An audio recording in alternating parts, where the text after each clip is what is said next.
예, 안녕하십니까. 안녕하세요. 예, 오늘 색깔이 알록달록합니다. 예, 예, 오후에는 저희들 이제 그 야외 교제, 계획된 대로 야외 교제를 이렇게 가게 되었습니다.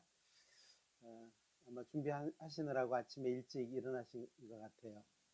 오늘 날씨를 아침에 보니까 11도더라고요. 날씨가 계속 변하고 있는 것 같습니다.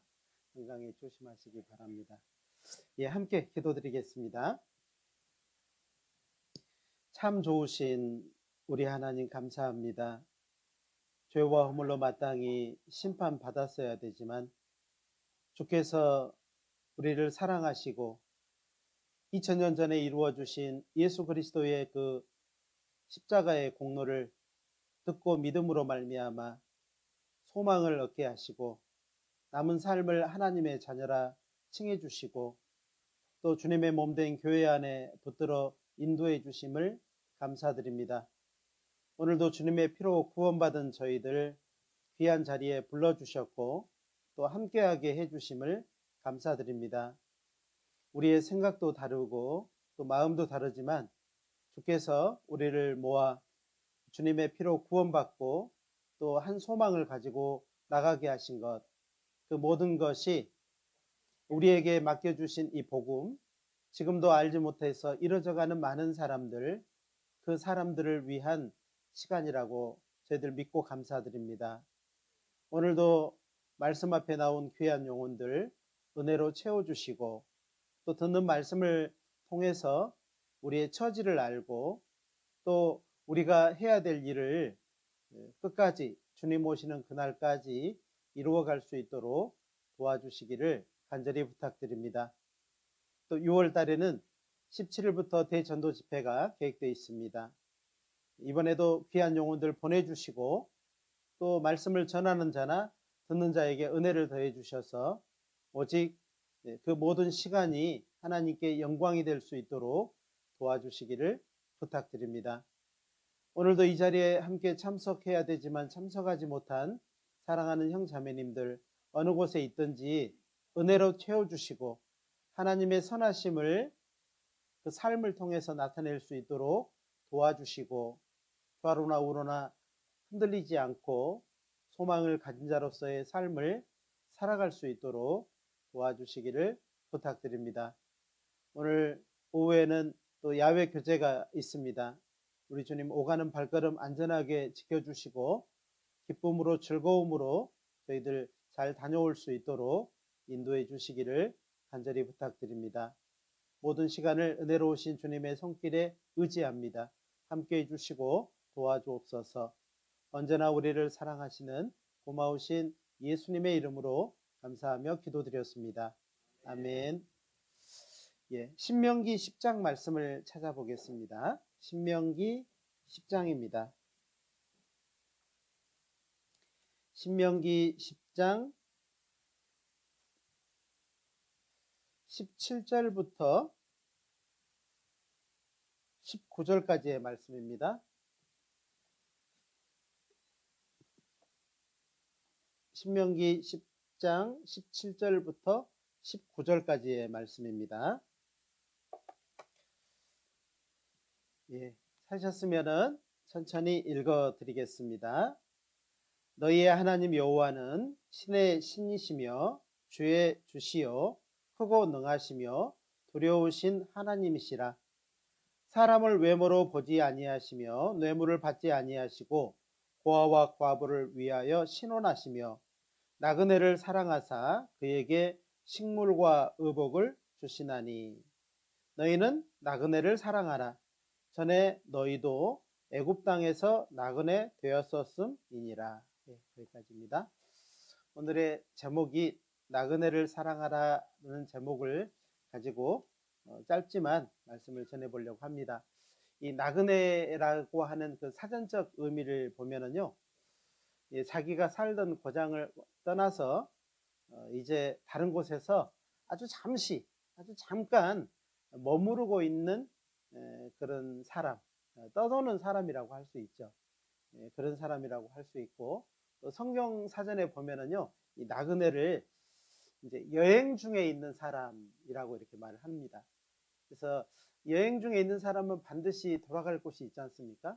반드시 돌아가서 또 왔던 곳으로 돌아가는 그런 삶을 이제 말을 하는데, 나그네를 하나님이 사랑하라 이렇게 말씀을 하신 겁니다. 근데 인생은 사실 사람의 인생은 나그네이라는 것을 성경을 배워보면 알 수 있어요. 우리는 잠시 이곳에 살고 있다가 이제 왔던 곳으로 다시 돌아가야 되는데, 이제 가기를 준비하는 사람, 하나님 만나기를 준비하는 사람은 이제 문제가 없지만, 하나님을 만나기를 준비되지 않은 사람은 이제 큰 문제가 생긴다는 것을 알 수 있습니다. 그런데 이제 더 살펴보면은 우리가 구원받기 전에 삶은, 우리의 인생은 어찌 보면은 우리의 본향이 어디인지도 모르고 어디에서 왔는지 어디로 가는지도 모르는 정말 그 세상에 떠도는 사람, 갈 곳이 없이 떠도는 사람과 같이, 즉 세상에서는 방랑자라고 하죠. 거렁뱅이라고도 하고 그러지 않습니까? 그런 사람처럼 살아가고 있었다는 겁니다. 그러나 이 세상에 잠깐 살지만은 많은 것을 가지고 있고 또 누리고 있고 살아가는 사람이기도 했습니다. 그러나 결국 어디서 왔으며 어디로 가는지를 모르는 방랑자의 삶이었다는 것을 우리가 알 수 있어요. 그래서 누가복음 19장 10절에는 인자에 온 것은 잃어버린 자를 찾아 구원하려 함이라 라는 말씀대로 우리가 잃어버렸다는 겁니다. 하나님 앞에서 잃어버린 사람, 자기 형상대로 지어졌지만은 그 하나님의 편에서 이뤄져 있는 사람들, 죄와 허물로 이뤄진 사람들이었다는 겁니다.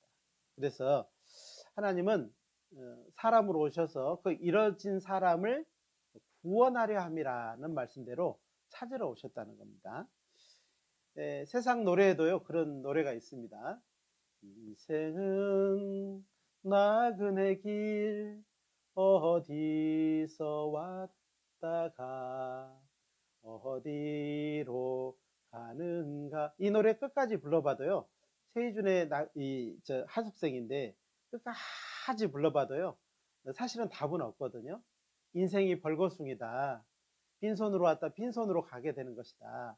어찌 보면 굉장히 성경적인데 답을 알지 못하는, 그래서 성경을 배우지 않아도요 사람이 굉장히 허무하다는 것을 살면 살수록 경험하게 되는 겁니다.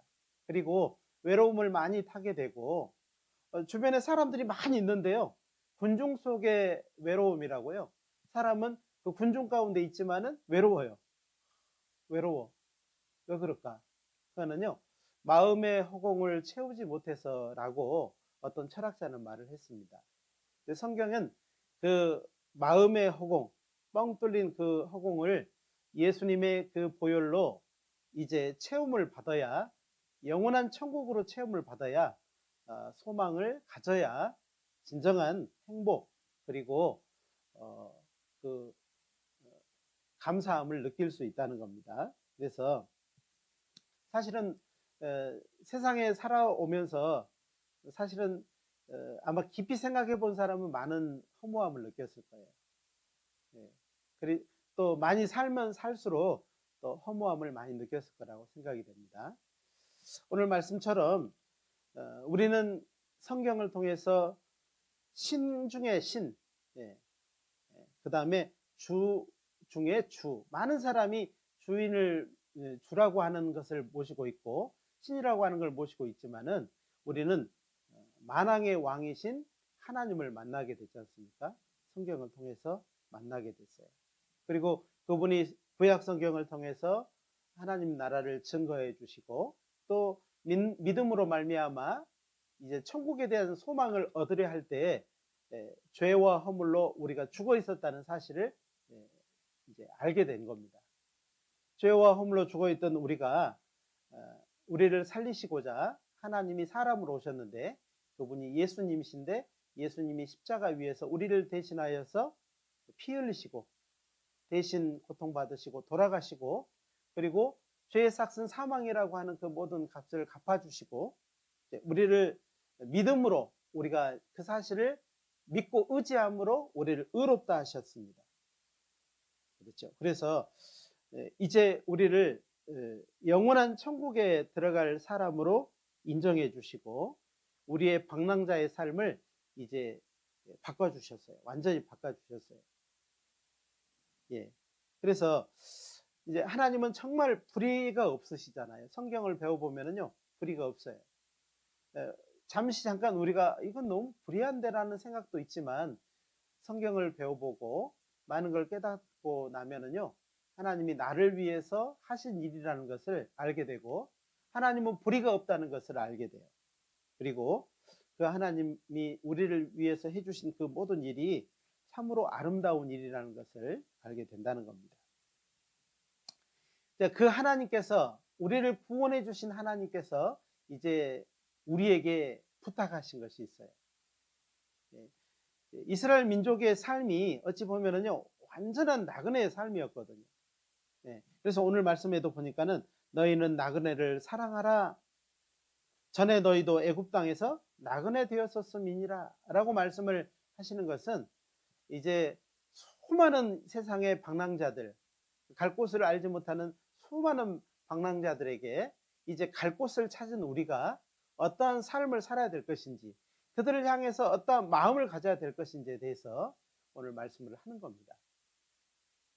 다윗은 한나라의 아주 위대한 왕이었습니다. 다윗이 이제 그 말년에 자기 아들 솔로몬을 왕으로 세우고 이제 자기가 짓고 싶었던 그 성전을 짓지 못하고 그 아들에게 짓게 하기 위해서 많은 걸 준비하죠. 많은 금은보화 필요한 것들을 다 준비하면서요. 이 모든 것을 우리에게 주셨는데 또 이것을 은혜로 드리게 하신다는 말씀을 하면서 이제 그의 삶을 말을 하고 있어요. 정말 내가 나그네 되었었는데 나그네 되었었다라고 말씀을 하고 있습니다. 역대상 29장을 한번 찾아볼까요? 역대상 29장.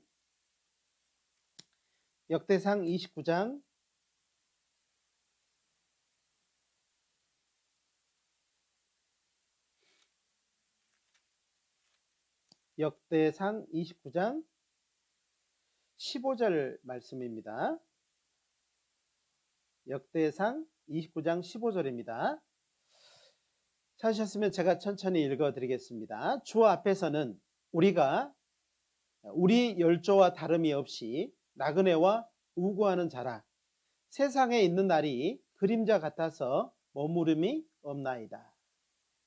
자, 우리 열조와 다름이 없이 이제 다윗은 하나님의 약속의 땅에 와서 하나님이 세워놓으신 그 왕위를 가지고 하나님이 원하는 왕국을 건설을 했습니다. 그리고 하나님의 약속의 땅에 있어서 이제 딱 정착을 했다 이 말이에요. 그런데 우리 열조와 다름이 없이 나그네와 우고하는 자, 잠시 머무르는 자이다. 세상에 있는 날이 그림자 같다. 그림자 같다. 이 그림자는 어때요? 그림자는요 쑥 지나가면은 아무것도 남지 않잖아요.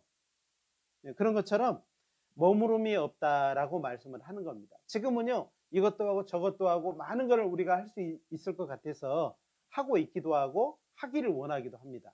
그러나 우리가 지나가면은요 그림자 같아요. 머무름이 없어요. 아무것도 남지 않는다는 겁니다. 야고보서 4장 14절에 보면은 너희 인생이 무엇이뇨? 너희는 잠깐 보이다가 없어지는 안개니라 그랬습니다. 가끔 아침에 일어나 보면은요, 아침에 이제 일찍 일어나서 운동을 하다 보면은 산에 안개가 이렇게 쫙 끼어 있고요, 멋있습니다. 잠시 잠깐 오면 해가 떠오릅니다. 해가 쫙 떠오르면요, 그 피었던 안개들이요, 순식간에 싹 다 없어져 버려요. 우리의 인생이 그와 같다는 것을 성경이 말씀하시는 것을 생각하면은요, 우리 인생 한참 이것저것을 하면서 세상에서 돋보이기도 하고 많은 것을 가리우기도 하고 그렇지만은 해가 뜨면은 정한 날이 되면은 이제 온데간데 없이 싹 사라지는 겁니다. 만약 우리의 삶이 그와 같이 정말 없어지는 정말 그렇게 머무름이 없이 그림자같이 그런 인생이라고 한다면 인생이 얼마나 허무합니까? 우리가 이룬 것은 무엇이며 우리가 가져갈 것은 무엇이겠습니까? 성경은 빈손으로 왔으니 빈손으로 갈 것이라고 말씀을 하십니다. 그러나 우리 인생 정말 성경을 통해서 하나님에 대한 믿음, 천국에 대한 믿음, 그리고 이제 예수님의 그 보혈의 공로를 통해서 우리가 가진 확실한 믿음, 이루어지지 않는 믿음을 얻게 됐어요. 자, 여러분의 마음이 그릇이라고 한다면 여러분의 그릇에 믿음이라고 하는 정말 그 큰 없어지지 않는 믿음을 소유했다는 겁니다. 그 믿음을 가지고 하나님 앞에 설 수 있게 됐다는 것을 생각해 보면 정말로 큰 감사가 넘치는 겁니다. 세상에 수많은 사람이 살아가지만 종교를 가지고 있고 수많은 일을 하고 있지만은 그들이 가지고 있는 믿음과 우리가 성경을 통해서 가지고 있는 믿음은 다른 것입니다. 하나님은 성경을 통해서 우리에게 믿음을 주시기를 원하셔요. 그래서 믿을 만한 증거를 주셨고 그 믿을 만한 증거를 통해서 믿음을 가지고 하나님 앞에 설 수 있도록 하셨습니다. 히브리서 11장 6절에는 믿음이 없이는 기쁘시게 못하나니 하나님께 나아가는 자들은 반드시 그가 계신 것과 그가 자기를 찾는 자들에게 상 주시는 이심을 믿어야 할지니라 했습니다. 우리는 그 믿음을 가지고 하나님 앞에 서는 겁니다. 선민 이스라엘은 나그네의 삶을 살았죠. 그렇습니다. 애굽에서 나그네의 삶을 살았습니다. 또 그러한 나그네의 삶에 대해서 너무 잘 알고 있어요.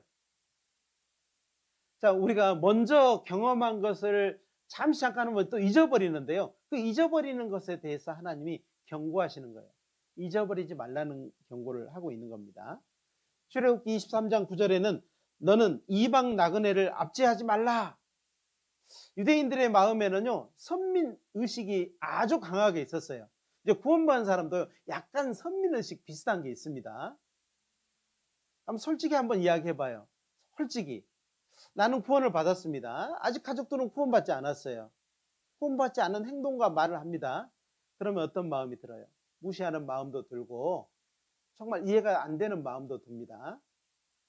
그런데요, 이전에 내 삶을 되돌아보면 나도 똑같이 더하면 더했지 덜하지는 않았을 거예요. 그렇죠? 근데 이해가 안 돼. 판단이 되고 기도가 안 된다 이 말이에요.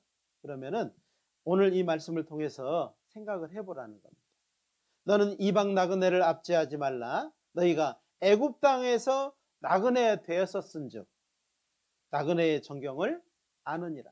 나그네의 사정을 너가 누구보다 잘 알지 않느냐. 우리는요, 나그네의 삶, 방랑자의 삶도 경험했고 이제 하나님이 천성을 향해서 나가는 순례자의 삶도 경험하고 있어요.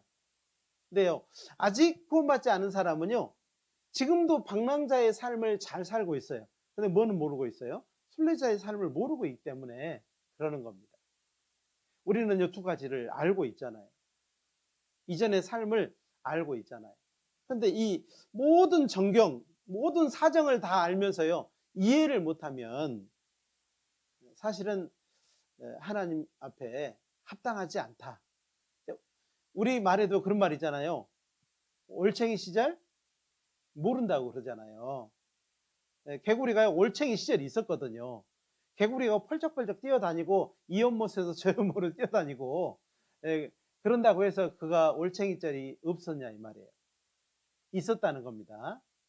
발도 없이 손도 없이 꼬리로만 헤엄쳐 다니는 그런 때가 있었다는 겁니다. 그렇지요? 그런데 그 잊어버리는 것이 사람의 어떤 그 생리 같아요. 잊어버린다는 겁니다. 사실은 우리가 기억하고 있으면은요, 굉장히 좀 우리의 삶이 좀 부드러워지고 넉넉해지고 풍성해질 거라고 생각이 되는데, 사실은 넉넉하고 풍성한 삶에 하나님이 영혼을 붙여주시는 것 같아요. 너무 날카롭고요, 너무 좁고 그러면은요, 하나님이 넣어줄 영혼들이 없어요. 그래서 너무 많이 이해하라는 말씀은 아닙니다.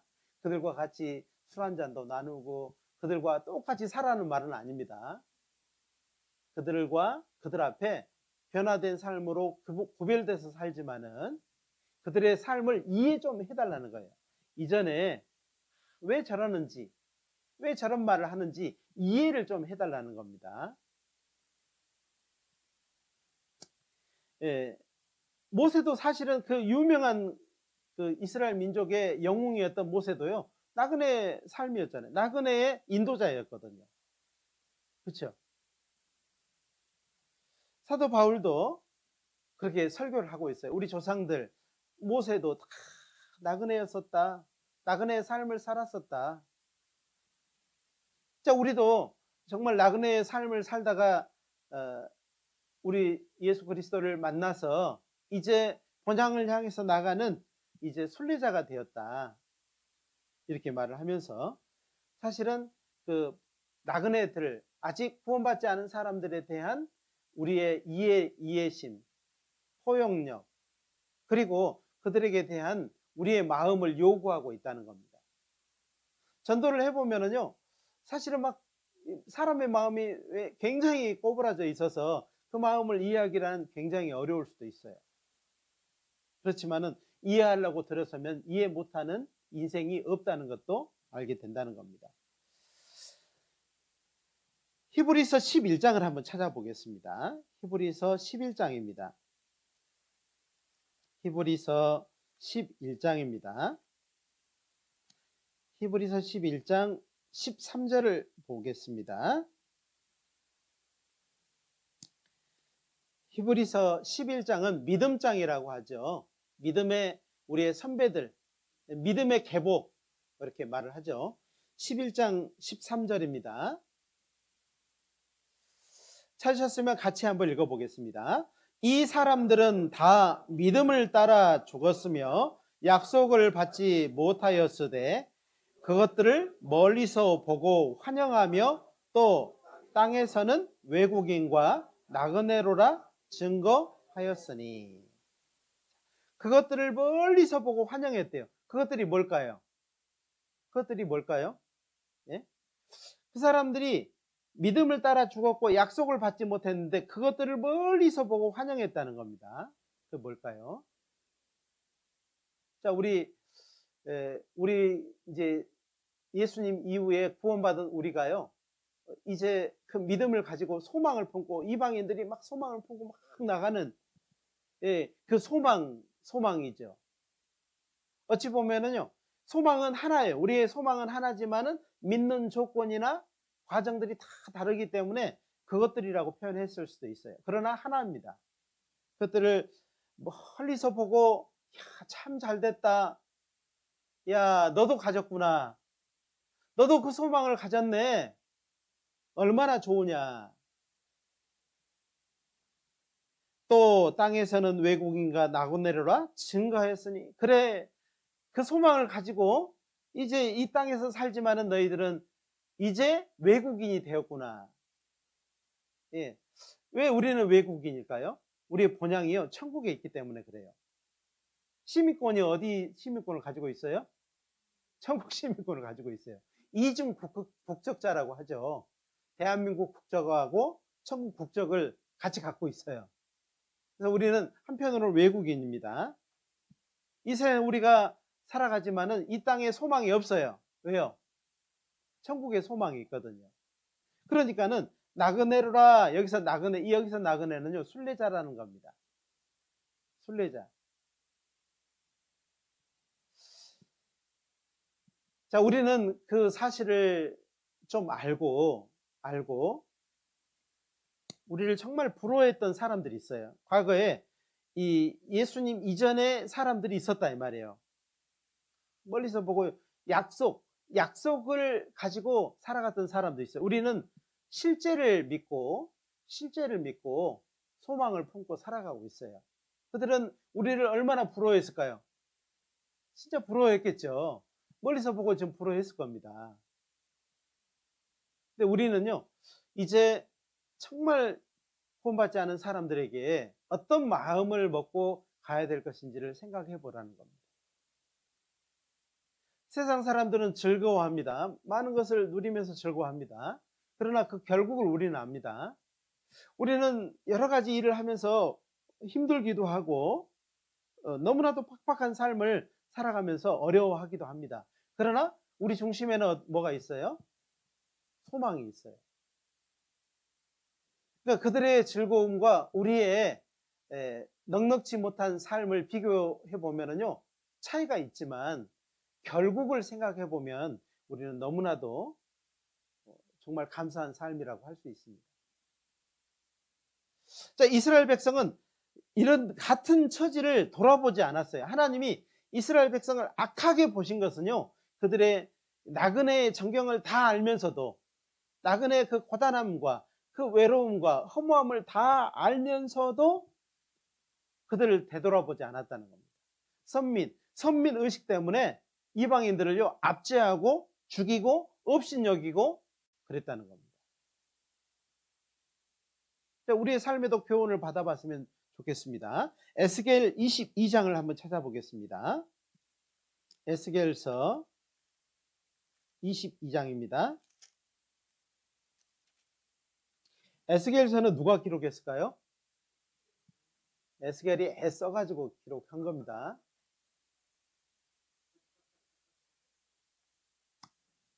하나님께 받아서 기록한 거예요. 에스겔 22장 7절 말씀입니다.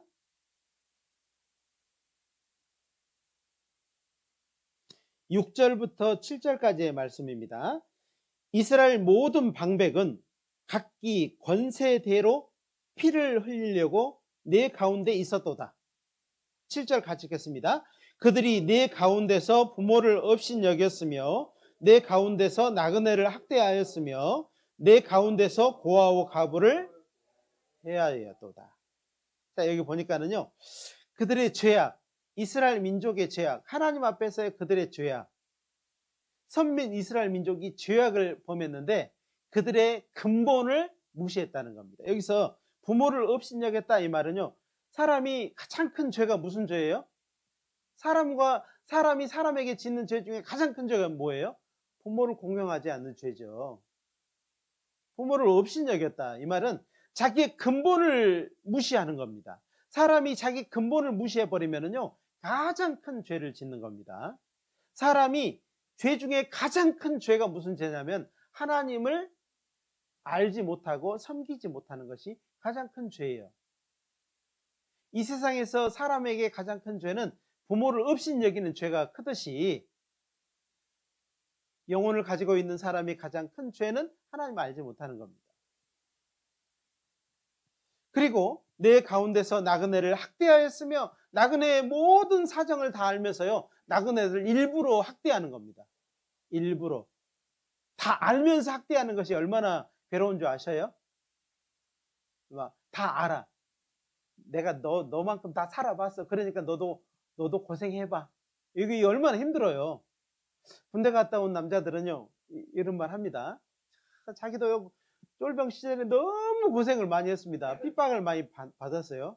자기가 이제 계급이 올라가지고요, 나중에 들어온 아이들한테요, 나도 다 경험해봤어. 너도 죽어봐. 그러면 얼마나 힘들어요. 그러면 돼요, 안 돼요? 최근에 훈련을 받다가 이 병사가 죽었습니다. 사실은요, 그거 보면서 저는 이제 딱 생각나더라고요. 옛날에 막 뺑뺑이 돌던 거, 막 얼차려 봤던 것이 생각이 나요. 그때는 어떻게 우리는 안 죽었을까? 이런 생각을 했어요. 그때는요, 그보다 훨씬 더 많은 얼차려를 받았거든요. 정말 죽음 일보 직전에 가는 얼차려도 받았거든요. 여러분 막 방독면 쓰고 막 저런 높은 산 올라가 보셨어요? 안 올라가 보셨죠? 안 올라가 보셨으면 말을 말아야 돼요. 얼마나 힘들었겠어요. 근데 정말 아니까 이 죽은 병사가 너무 불쌍한 거예요. 우리는 죽음 앞에서는요, 여러 가지 생각이 납니다. 세상 사람들은 죽음 앞에서 단지 생명이 죽었다는 것에 의미를 가지고 있지만 우리는 죽음에는 영혼에 대한 생각을 지울 수가 없어요. 자, 우리는 장례식에 가기도 하고 여러 가지를 보지만은요, 이제는 이전과 다른 것은 영혼을 생각할 수밖에 없다는 겁니다. 영혼이 가장 크다는 겁니다. 이스라엘 민족은 그 나그네의 삶을 다 알지만은 나그네의 삶을 알면서도 학대를 했다는 겁니다. 그리고 그들이 정말 내 가운데서 과부를 해하였도다 이랬거든요. 이스라엘 민족은 그 종되었던 애굽 생활 가운데서 얼마나 많은 사람들이 죽었길래 고아와 과부가 많이 생겼겠습니까? 그런데 그걸 다 알면서도 이방인들의 고아와 과부를 해했다고 이렇게 말하거든요. 혹시나 우리의 삶에서도요, 그럴 수 있습니다. 정말 구원받은 사람이요, 이심이 너무 작은 겁니다. 너무 이기적인 생각을 하는 거예요. 이타적인 생각을 해야 되거든요. 우리 구원받은 사람은요, 이제부터는 이타적인 생각을 해야 돼요. 자기보다 남을 더 많이 생각을 해야 돼요. 더 많이 생각을 해야 되거든요. 우리는 이미 구원을 얻어서 천국 갈 수 있는 모든 조건을 다 갖추고 있습니다.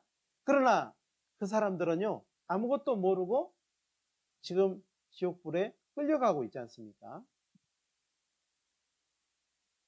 하나님이요, 이스라엘 민족에게 심판을 경고하셔요. 말라기서에 보면은요, 내가 너를 심판하려 너희에게 임할 것이라. 왜 임하겠다고 했어요? 그 마지막 이 말라기에 보면은요, 이스라엘 민족이 이제 말을 안 듣고 마지막 말라기 이후에 400년 동안 하나님께서 입을 딱 닫아버린 적이 있어요. 왜 그러냐면요, 말을 해도 안 듣거든요. 더 이상 안 들어요. 자기 말로 생각하지 않는 겁니다. 이스라엘 민족이 나그네를 억울케 하며 나를 경외치 아니하는 자들을 속히 이 심판을 증거하리라. 만군의 여호와의 말이니라. 이렇게 말씀하시거든요.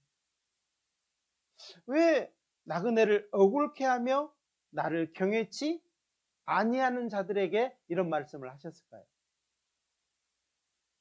그러니까는 이스라엘 민족이 그러한 범죄를 지은 한편으로는요, 잊어버린 것이 문제가 아니고요, 하나님을 경외치 않았다는 겁니다. 그 살아계신 하나님 앞에 살지 않았다는 거예요. 하나님의 살아계신 하나님 앞에 우리는 살아가고 있잖아요. 호람데오라고 하죠. 구원받은 사람은요, 하나님 앞에 늘 살아가는 겁니다. 하나님 앞에서의 마음, 하나님 앞에서의 생각, 하나님 앞에서의 생활, 계획, 모든 것이 다 살아가는 겁니다. 이전과 다른 것은 우리는 그 십자가 앞에 살아가는 삶을 살아가도록 되었다는 겁니다. 근데 그들이 하나님을 경외치 않았어요. 그러다 보니까는요, 부모를 업신여기고 고아와 과부를 해야 하고 나그네를 억울케 했다는 겁니다.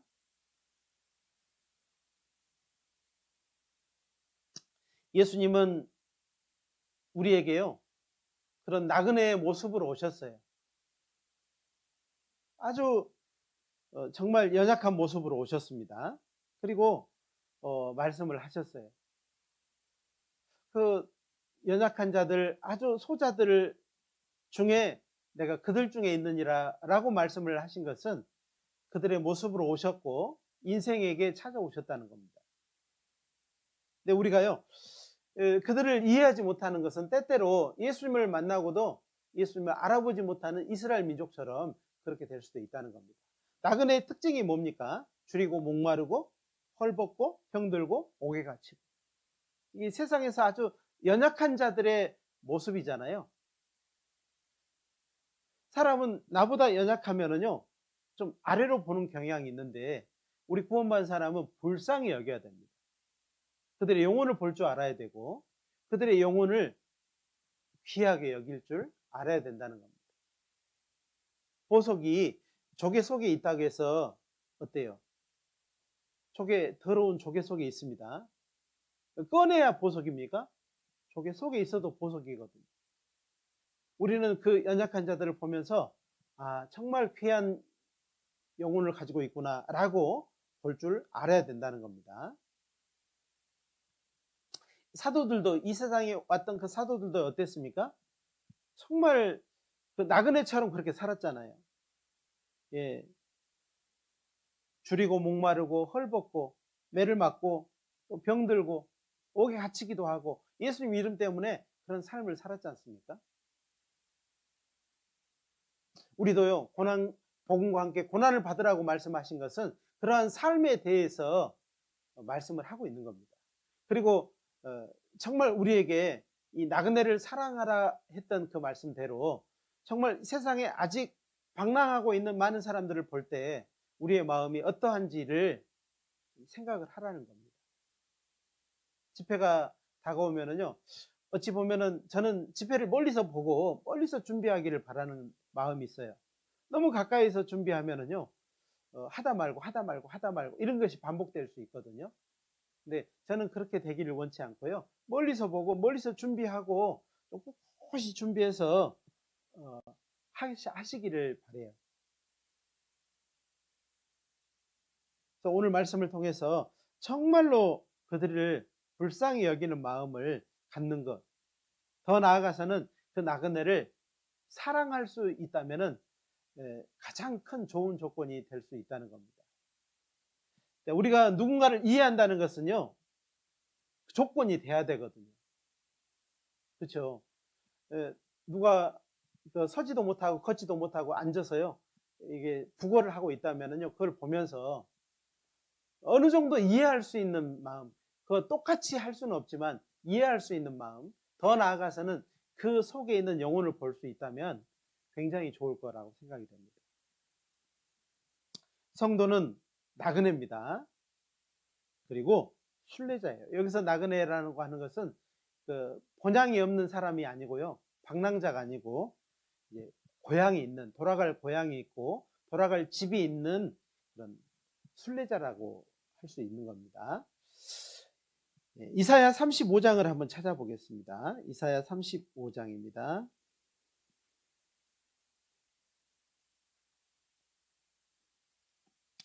이사야서 35장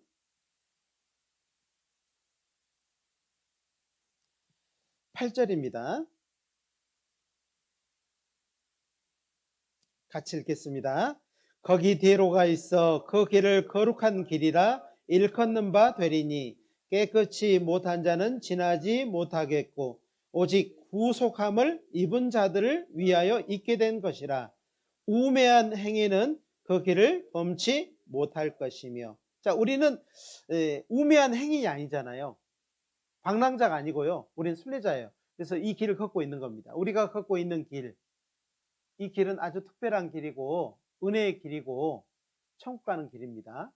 그러나 이 길을 범치도 못하고 가까이도 못하는 많은 사람들이 있고 알지 못해서 다른 길을 걷고 있는 많은 사람들이 있는데 그들을 인도할 사람은 누구예요? 소경일까요? 눈뜬 사람일까요?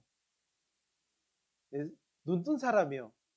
자, 이미 거의 거반 죽게 된 사람을 옮길 수 있는 사람은 누굴까요? 건강한 사람일까요? 거의 죽어가는 사람일까요? 여러분은 거의 죽어가는 사람입니까? 아니면 건강한 사람입니까? 스스로 한번 이야기해 보십시오. 저는 움직일 수도 있어요. 제 손은 아직도, 제 발은 아직도 괜찮아요. 구원받고 저는요, 정말 움직일 수 있어요. 그러면은요, 죽어가는 사람들, 거반 죽게 된 사람들을 인도해 줘야 돼요. 인도해 줘야 돼요.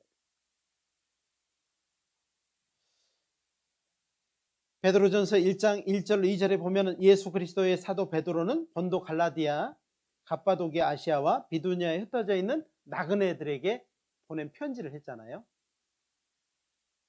우리는 사실은 흩어져 있지만은 본향이 있는 그런 순례자, 그런 나그네라고 우리가 할 수 있습니다. 자, 우리는 그 나그네로서의 삶을 살지만 이제 나그네의 삶을 너무나도 잘 이해하고 있어요. 이전에 우리도 그러한 삶을 살았기 때문에 이제 우리는요, 그 나그네로서의 삶을 살지만은 똑같이 순례자로서의 삶을 살지만은 그들을 인도할 수 있는 그런 능력과 그런 조건을 다 갖추고 있는 사람이라고 할 수 있어요. 에베소서 2장도 한번 찾아보겠습니다. 에베소서 2장입니다. 에베소서 2장입니다.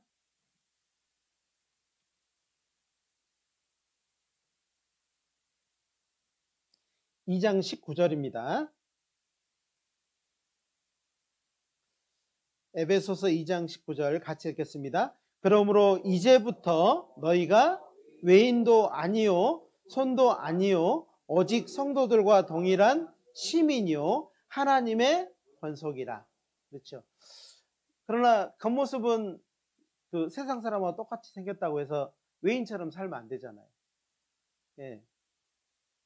손님처럼 왔다 갔다 하면 안 됩니다. 그래서 정말 성도들과 동일한 시민이요 하나님의 권속이다. 우리가요 우리 식구라고 그러잖아요. 우리 어디 나가면은 뭐라고 해요? 우리 식구입니다 라고 소개하잖아요. 식구라는 말이 굉장히 의미가 좋은 겁니다. 같이 밥도 먹고 생활한다는 의미가 들어있잖아요. 그렇잖아요. 그래서 정말 나는 식구로서의 삶을 살아가는 것이 맞다는 겁니다. 그래서 이제 방랑자로서보다는 순례자로서 돌아갈 고향을 정해놓고 살아가는 그런 삶을 살아가는 것이 얼마나 아름다운 생각을 해봅니다.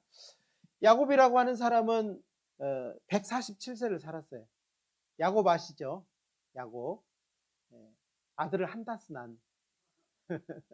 나중에 그 이름을 이스라엘이라 불러줬던 야곱. 그는 147세를 살았습니다. 그런데 그 147년 중에서 몇 년이 방랑자의 삶을 산 줄 아셔요? 130년을 살았어요. 애고방 앞에서요, 바로 앞에서요, 자기를 소개하면서 내 인생길 방랑자의 삶 130년이옵니다. 이렇게 말을 했거든요. 147살에서 130년을 빼면은요, 몇 년 순례자의 삶을 살았어요? 17년 산 거예요. 17년 산 겁니다. 아브라함은 175세를 살았어요. 175세를 살면서요, 100살에 이삭을 얻었습니다. 이삭이 15살 때 하나님이 번제로 드리라 그랬더니요, 115살에 아들을 번제로 드렸어요. 하나님이요, 그날 이삭이 죽었어요? 수양이 죽었어요? 수양이 죽었어요. 믿음을 확고하게 가진 이후에 그의 삶 나머지 60년은요 순례자의 삶을 살았다는 거 아셔요?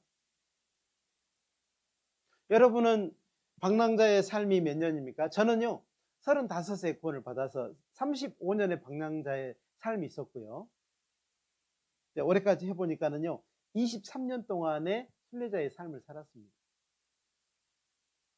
여러분 한번 각자 한번 생각해 보셔요. 나는 몇 년을 방랑자의 삶을 살았고 이제 앞으로 내가 순례자의 삶을 살 건데 몇 년까지 살았으면 좋겠다.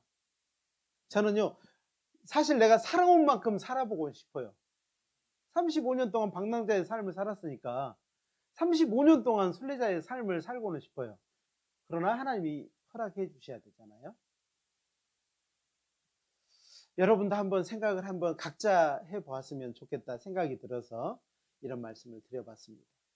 시편 90편 12절에 우리에게 우리 날 계수함을 가르치사 지혜의 마음을 얻게 하소서 그랬습니다. 정말 지혜로운 마음, 이 순례자의 삶을 내가 더 많이 살고 싶다, 더 왔다리 갔다리 아니고 이리 비틀 저리 비틀이 아니고요, 순례자는요 그냥 딱 바라보고 푯대를 향해서 좌우로 치우치지 않고 쫙 나가잖아요. 그런 삶을 한번 살아보는 것이 얼마나 좋은가라고 생각을 해봤으면 좋겠고, 저도 그렇게 생각을 해보려고 해요. 이제 순례자는 이제 남은 삶을 누구를 위해 살아야 되느냐? 아직도 방황하고 있는 방랑자들을 위해서 살아줘야 돼요. 그러죠? 이기적인 삶을 살아야 돼요? 이타적인 삶을 살아야 돼요?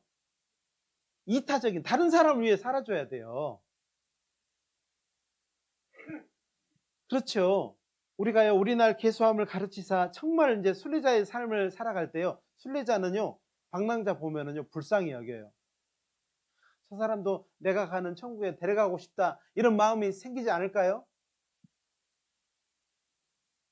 그래서 이제 그런 삶을 좀 살려고 하는 마음을 가졌으면 좋겠어요. 그러려면요, 이제 구원받지 않은 사람을 향해서 세월을 아껴야 될 겁니다. 세월을 아끼라 그랬잖아요. 골로새 4장 5절에 외인을 향해서는 지혜로 행하여 세월을 아껴라. 외인, 아직 구원받지 않은 사람을 향해서는 지혜로 행하여 그랬어요. 지혜로 행하여 세월을 아껴라. 이 세월을 아껴라는 말에 딱 주석이 달렸는데요. 기회를 사라 이렇게 돼 있어요. 기회를 좀 사셔요. 기회를 날려버리지 말고, 기회를 잃어버리지 말고 기회를 사야 돼요. 예. 잘해줘서 사야 되고, 예. 어떻게든지 사야 돼요. 예. 그러면은요, 그 사람들이 우리와 같이 순례자의 삶을 살다가 주님 앞에 서지 않겠습니까? 그리고 외인, 아직 구원받지 않은 사람을 향해서 미워하지 말고요. 나한테 미워하니까 나도 미워하지 그러지 말고요. 좀 그들을 긍휼히 여겨야 돼요. 불쌍히 여겨야 돼요. 좀 그들을 좀 불쌍히 여기는 마음을 가져야 돼요. 유다서 1장을 한번 찾아볼까요? 유다서 1장. 왜 불쌍히 여겨야 되는지. 유다서 1장입니다. 유다서는 어디 있을까요? 요한계시록 앞에 있습니다. 와, 너무 잘 알고 계십니다. 유다서 1장 23절입니다. 유다서 1장 23절입니다. 찾으셨으면 같이 읽겠습니다. 또 어떤 자를 불에서 끌어내어 구원하라. 또 어떤 자를 그 육체로 더럽힌 옷이라도 싫어하여 두려움으로 긍휼히 여기라. 자, 여기 보니까는, 자, 그 아직 구원받지 않은 그 외인이 지금 어디 있는 거예요? 네? 어디 있어요? 여기 보니까는 불에서 끌어내어라 그랬잖아요. 불 속에 있는 거예요. 곤방 타져 죽겠죠. 누구한테 말하는 거예요? 우리한테 하는 거예요. 끌어내라. 좀 끌어내줘라. 불에서 고통받고 있지 않느냐. 그리고 정말 그 육체로 더럽힌 옷이라도 싫어하여 두려움으로 그랬습니다. 너도 똑같이 그렇게 살지 말고 불쌍히 여겨라. 긍휼히 여겨달라고 우리에게 말씀하는 겁니다. 긍휼히 여겨야 그들을 끌어낼 수 있는 겁니다. 그리고 세 번째로는요. 그런 구원받지 않은 사람을 향해서 선을 행해야 돼요. 선. 하나님이 보시기에 선. 착한 마음. 착한 마음이 무슨 마음이에요? 걷어차는 마음이에요? 끝까지 구원하려고 하는 마음이에요? 기도하셔야 됩니다. 기도하시고 또 시행해 보시고, 기도하시고 또 해보시고, 기도하고 해보고. 야고보서 3장을 한번 찾아볼까요? 야고보서 3장 17절 18절입니다.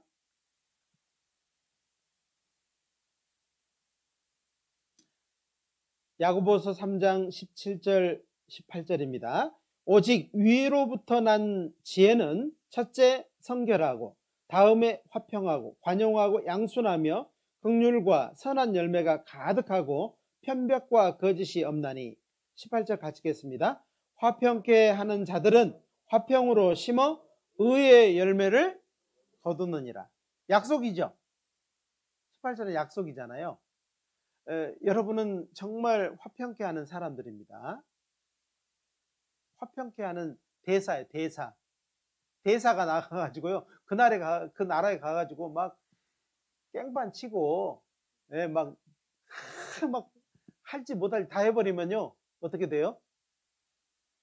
욕을 얻어먹겠죠. 내 나라에 대한 욕을 다 얻어먹이고, 그 다음에 외교적으로 전혀 도움이 안 되겠죠. 그렇죠? 여러분은 천국 대사입니다.